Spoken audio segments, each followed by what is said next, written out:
കഴിഞ്ഞ ലോക്സഭാ തെരഞ്ഞെടുപ്പിന് മുന്നോടിയായി പള്ളികളിലേക്കും കരുവന്നൂർ സർവീസ് സഹകരണ ബാങ്ക് തട്ടിപ്പിലെ ഇരകളുടെ വീട്ടിലേക്കും വിവിധ കോളനികളിലേക്കും സുരേഷ് ഗോപി യാത്രകൾ നടത്തിയത് വോട്ടർ പട്ടികയിലെ കൊള്ള പുറത്തറിയാതിരിക്കാൻ ആണ് എന്ന് പറയുന്നത് തൃശൂർ അതിരൂപതയുടെ മുഖപത്രത്തിൽ പ്രസിദ്ധീകരിച്ച ലേഖനത്തിലാണ്.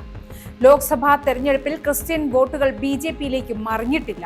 സുരേഷ് ഗോപി തൃശൂരിൽ ജയിച്ചത് വോട്ട് കൊള്ളയിലൂടെയാണോ എന്ന സംശയവും തൃശൂർ രൂപതയുടെ മുഖപത്രമായ കത്തോലിക്ക സഭയിലെ ലേഖനം മുന്നോട്ട് വയ്ക്കുന്നുണ്ട്. മുതിർന്ന മാധ്യമ പ്രവർത്തകൻ MA ജോൺസൺ എഴുതിയ ലേഖനത്തിൽ തൃശൂർ ലോക്സഭാ മണ്ഡലത്തിൽ കഴിഞ്ഞ തെരഞ്ഞെടുപ്പിൽ മുൻ തെരഞ്ഞെടുപ്പിനെ അപേക്ഷിച്ചിട്ടുണ്ടായ വോട്ടർമാരുടെ എണ്ണത്തിലെ അവിശ്വസനീയമായ വർധനവും BJP-യുടെ വോട്ട് മോഷണ തന്ത്രങ്ങളും വളരെ വ്യക്തമായി തന്നെ വിശകലനം ചെയ്യുന്നുണ്ട്. 2014 നിന്ന് 2019 എത്തിയപ്പോൾ തൃശൂർ മണ്ഡലത്തിലെ വോട്ടർമാരുടെ എണ്ണത്തിലുണ്ടായ വർധനവ് 4.88%. എന്നാൽ ഇത് 2019 നിന്ന് 2024 എത്തിയപ്പോൾ വർധനവ് 10.99%.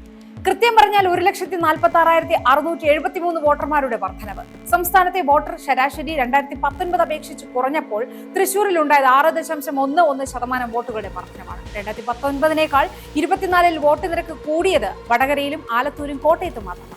അതും യഥാക്രമം 1.22%, 1.63%, 0.18% എന്നിങ്ങനെ. അതായത് 2019-നെ അപേക്ഷിച്ച് സംസ്ഥാനത്ത് ശരാശരി വോട്ട് വർധനവ് കുറഞ്ഞു. വർധനവുണ്ടായ വളരെ ചുരുക്കം മണ്ഡലങ്ങളിൽ പോലും വർധനവുണ്ടായത് നേരിയ രീതിയിലുമാണ്. ഈ സാഹചര്യത്തിലാണ് തൃശൂർ മണ്ഡലത്തിലെ വോട്ട് വർധന നിരക്കിലെ 6.11% എന്നത് സംശയാസ്പദമാകുന്നത് എന്നും സുരേഷ് ഗോപിയുടെ 74,686 വോട്ടുകളുടെ വിജയത്തെ ഇതിനോട് ചേർത്ത് വായിക്കാം എന്നും ലേഖനത്തിൽ പറയുന്നു. 1,00,000-ഓളം വോട്ടുകൾ എവിടെ നിന്ന് വന്നു എന്ന സംശയം മുന്നോട്ട് വയ്ക്കുന്ന ലേഖനം കരുതിക്കൂട്ടി ഗൂഢാലോചന നടത്തി തൃശൂരിലെ വോട്ടർ പട്ടികയിൽ പുറത്തുനിന്നുള്ള ആളുകളെ തിരുകി കയറ്റുകയായിരിക്കാമെന്നും ഇതിനായി ഓരോ ബൂത്തിലും 10-20 പേരെ ചേർത്താൽ മതിയല്ലോ എന്നും പറയുന്നു.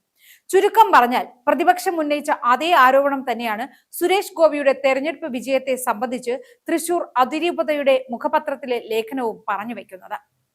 സാമുദായികപരവും രാഷ്ട്രീയപരവുമായി നോക്കിയാൽ തൃശൂർ ലോക്സഭാ മണ്ഡലം BJP-യുടെ A ക്ലാസ് മണ്ഡലം അല്ല. CPM-ന്റെയും കോൺഗ്രസിന്റെയും സംഘടനാ സംവിധാനത്തിലെ ദൗർബല്യം പഠനവിധേയമാക്കിയ ശേഷമായിരിക്കാം ഗൂഢപദ്ധതി നടപ്പിലാക്കാൻ തൃശൂർ മണ്ഡലത്തെ തെരഞ്ഞെടുത്തതെന്നും ലേഖനം ആരോപിക്കുന്നു. വോട്ടർ പട്ടികയിലെ കൊള്ള പുറത്തറിയാതിരിക്കാൻ ക്രിസ്ത്യൻ പള്ളികളിലേക്കും കരുവന്നൂർ സർവീസ് സഹകരണ ബാങ്കിന്റെ തട്ടിപ്പിലെ ഇരകളുടെ വീട്ടിലേക്കും വിവിധ കോളനികളിലേക്കും സുരേഷ് ഗോപിയുടെ യാത്രകൾ ആസൂത്രണം ചെയ്യുകയും ചില്ലറ സഹായങ്ങളും നൽകി. സുരേഷ് ഗോപിയുടെ ഇത്തരം പ്രവർത്തികൾ മൂലമാണ് വിജയം എന്ന് വരുത്തി തീർക്കുകയും ചെയ്തു എന്നാണ് തൃശൂർ അതിരൂപതയുടെ മുഖപത്രത്തിലെ ലേഖനത്തിൽ പറഞ്ഞിട്ടുള്ളത്. ഇങ്ങനെ വലിയ ഗൂഢാലോചനയുടെ ഫലമായിരുന്നു തൃശൂർ ലോക്സഭാ മണ്ഡലത്തിലെ സുരേഷ് ഗോപിയുടെ വിജയം എന്ന് നേരിട്ടും അല്ലാതെയുമായി പല ആവർത്തി ലേഖനം വായനക്കാരോട് സംവദിക്കുന്നുണ്ട്.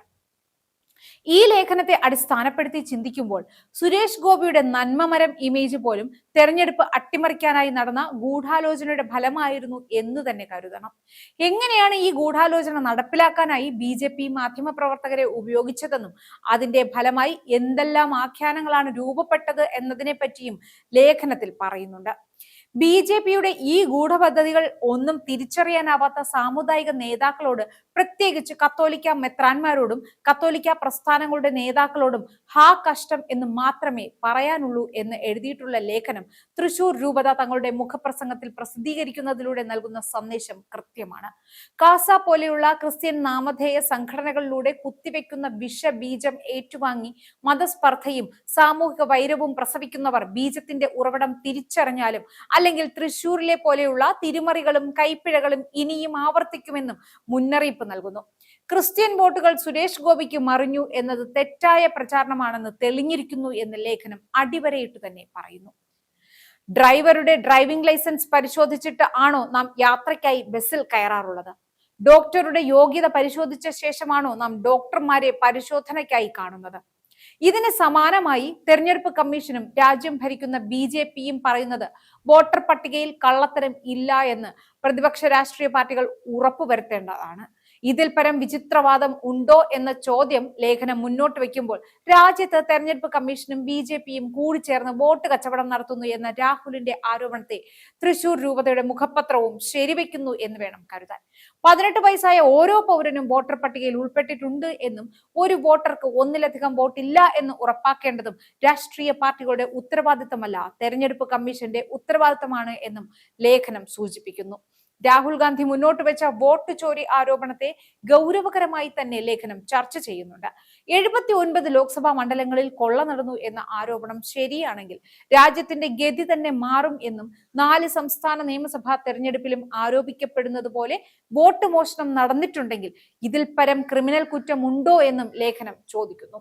പോളിംഗ് ബൂത്തിലെ CCTV ദൃശ്യങ്ങൾ 45 ദിവസങ്ങൾ കഴിഞ്ഞപ്പോഴേ നശിപ്പിച്ചത് എന്തിനാണ് എന്നും ഇത് തെരഞ്ഞെടുപ്പ് അട്ടിമറിയല്ലേ എന്നുമുള്ള ചോദ്യങ്ങൾ ഉയർത്തി രാഹുൽ ഗാന്ധിയുടെ വോട്ട് മോഷണ വിവാദത്തെ ലേഖനം ഉയർത്തി കാണിക്കുന്നു.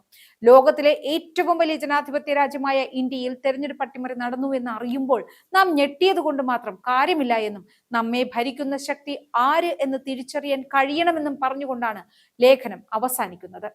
കത്തോലിക്ക സഭ എന്ന തൃശൂർ അതിരൂപതയുടെ മുഖപത്രത്തിൽ പ്രസിദ്ധീകരിച്ച ഈ ലേഖനം കൃത്യമായ രാഷ്ട്രീയ സന്ദേശമാണ്. തൃശൂരിൽ മാത്രമല്ല ഈ രാജ്യത്തും എന്താണ് നടക്കുന്നതെന്ന് വ്യക്തമായി പറയുന്ന ലേഖനം ക്രിസ്ത്യൻ വോട്ടുകൾ BJPയിലേക്ക് പോയി എന്ന പുകമറ ഗൂഢാലോചനയിലൂടെ സൃഷ്ടിച്ച ശേഷം അതിൽ നിന്നും BJP നേട്ടം കൊയ്യുകയായിരുന്നു എന്നും BJPയുടെ ഗൂഢാലോചന തിരിച്ചറിയേണ്ട സമയം അതിക്രമിച്ചു എന്നും ലേഖനം വ്യക്തമാക്കുന്നു. ഉറങ്ങുന്നവരെ മാത്രമല്ല ഉറക്കം നടിക്കുന്നവരെ കൂടി വിളിച്ചുണർത്തുന്നതാണ് തൃശൂർ അതിരൂപതയുടെ മുഖപത്രത്തിലെ ഈ ലേഖനം. സുരേഷ് ഗോപി എത്ര പള്ളികൾ കയറി ഇറങ്ങിയാലും BJP എത്ര കേക്കുകൾ സമ്മാനമായി കൊടുത്താലും സുരേഷ് ഗോപിയുടെയും BJPയുടെയും രാഷ്ട്രീയം കൃത്യമായി ജനങ്ങൾക്ക് ബോധ്യപ്പെട്ടിട്ടുണ്ട് എന്നും ഇനി ഇത്തരം ഗൂഢാലോചനകൾ കൊണ്ട് ഈ മണ്ണിൽ വളരാമെന്ന് കരുതണ്ട എന്നും കൃത്യമായി രേഖപ്പെടുത്തുന്നതാണ് കത്തോലിക്ക സഭയിലെ ഈ ലേഖനം.